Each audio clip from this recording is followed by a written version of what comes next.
ابو زناد نے بیان کیا ان سے عبد الرحمن اعرج نے اور ان سے ابو ہریرہ رضی اللہ عنہ نے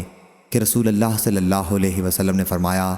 سلیمان علیہ السلام نے ایک دن کہا کہ آج میں رات میں اپنی 90 بیویوں کے پاس جاؤں گا اور ہر ایک کے یہاں ایک گھڑ سوار بچہ پیدا ہوگا جو اللہ کے راستے میں جہاد کرے گا۔ اس پر ان کے ساتھی نے کہا کہ انشاءاللہ کہیے، لیکن سلیمان علیہ السلام نے انشاءاللہ نہیں کہا۔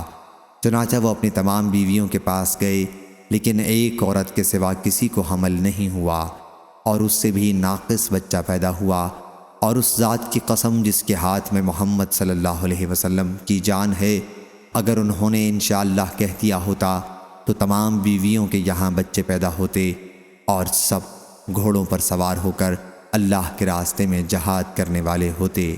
صحیح بخاری حدیث نمبر 6639۔